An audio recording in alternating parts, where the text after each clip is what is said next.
नमस्कार बच्चों, आप सभी का स्वागत है आपके अपने यूट्यूब चैनल होम साइंस में, जिसमें आज आप सब पढ़ने वाले हैं MA final year home science. और आप सबका पेपर 4 है। पेपर 4 क्या है बच्चों? Research methodology.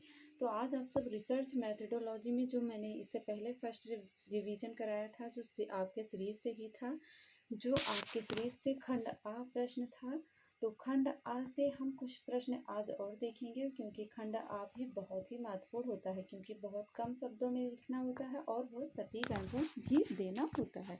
तो बच्चों, इसलिए कह सकते हैं कि वीडियो बहुत महत्वपूर्ण है और आपके सीरीज से है।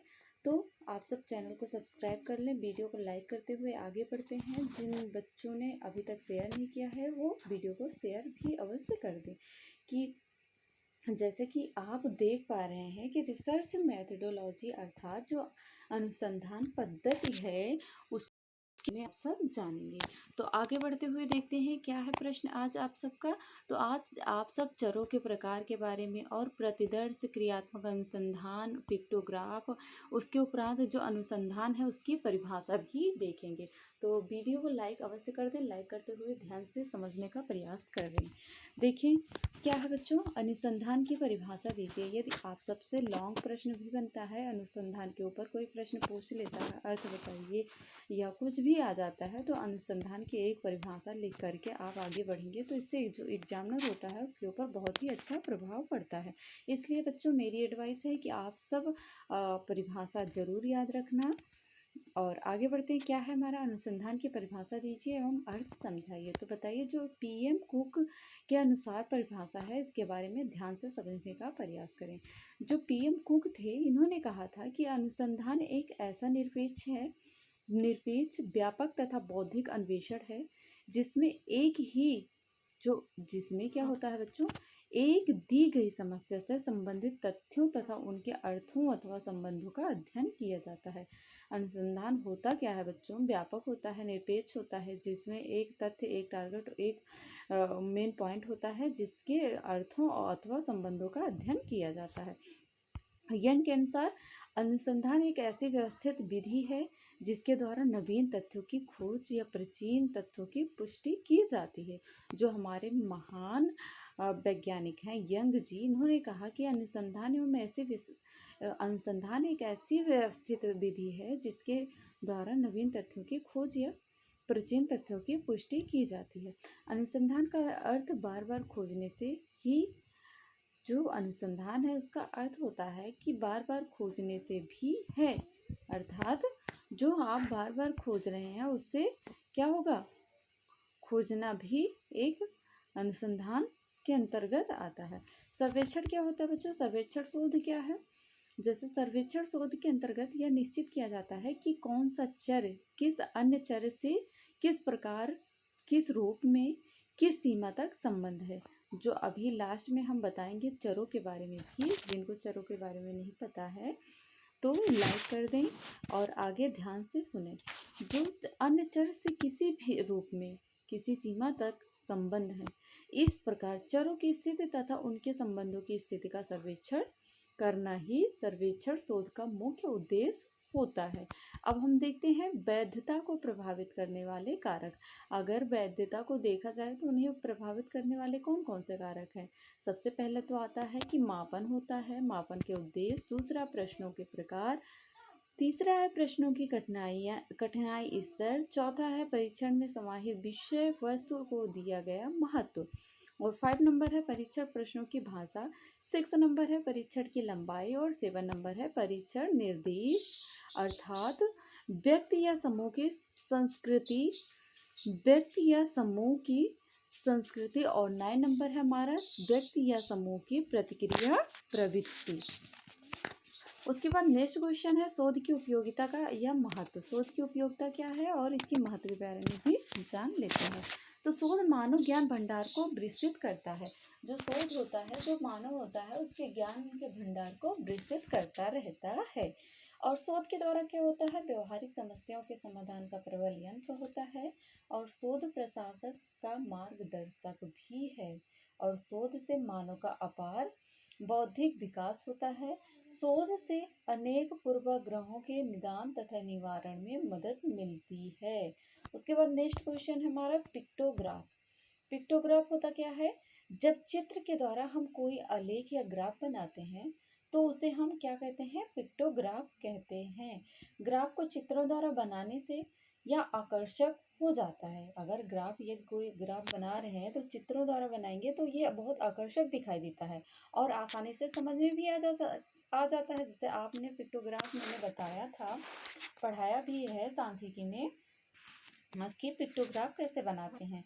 तो जिन्होंने नहीं देखा है वो वीडियो में जा करके देख सकते हैं। चैनल पर सांख्यिकी करके टॉपिक है।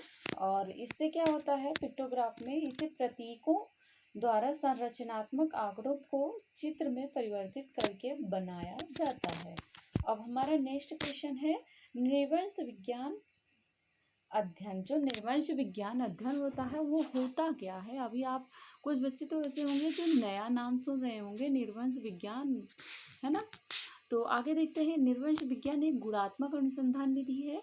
कौन सी विधि है? गुणात्मक अनुसंधान विधि होती है, जिसका प्रयोग क्या होता है? अक्सर सामाजिक विज्ञान में किया जाता है। जो सोशियोलॉजी होता है उसमें ज़्यादातर इसका नृवंश विज्ञान का प्रयोग किया जाता है और इसके अंतर्गत अक्सर मानव समाज संस्कृतियों पर अनुभवजन आंकड़े जुटाने का कार्य भी किया जाता है। और नृवंश विज्ञान होता है उसके माध्यम से व्यक्ति की प्रकृति का अध्ययन भी किया जाता है। आई होप आप सब समझ रहे होंगे और ज़रूर लाइक कर दें बच्चों, और जिन्होंने चैनल को सब्सक्राइब नहीं किया सब्सक्राइब कर लें।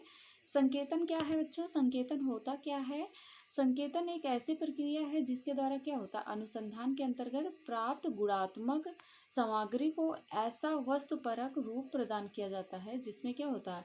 उसको संख्यात्मक तथा मात्रात्मक रूप में परिवर्तित किया जा सके व उसे सारणीबद्ध किया जा सके और जिससे क्या हो? उसके विश्लेषण या व विवेचन में विशिष्ट सुविधा उपलब्ध हो सके। और उसके बाद हमारा प्रश्न कह रहा है कि प्रतिदर्श से क्या आशय है? मैंने प्रतिदर्श के बारे में पहले भी पढ़ाया है।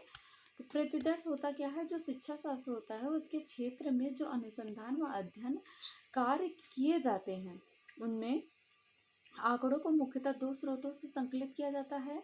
अध्ययन और अनुसंधान संबंधी आंकड़े संपूर्ण जनसंख्या या समष्टि से संकलित किए जाते हैं अथवा संपूर्ण जनसंख्या से प्रतिदर्श चुनकर प्रतिदर्श पर अध्ययन कर आंकड़े एकत्र किए जाते हैं। और प्रतिचयन अनुसंधान क्या है? प्रतिचयन अनुसंधान संबंधी जो आंकड़े होते हैं उनको एकत्रीकरण के द्वारा दो स्रोतों से संबंधित दो अध्ययन पद्धतियां हैं। पहला है संगणना पद्धति या प्रचालित पद्धति अर्थात और जो होता है कैंसस मेथड, और सेकंड है हमारा प्रतिचयन विधि अर्थात सम प्लानिंग मेथड। तो आगे हमारा क्रियात्मक अनुसंधान का अर्थ बताइए। तो जैसे कि आप सबको पता है क्रियात्मक वैसे ही पता चल रहा है जिसमें क्रिया हो रही हो, ऐसे अनुसंधान जिसमें क्रिया हो रही हो।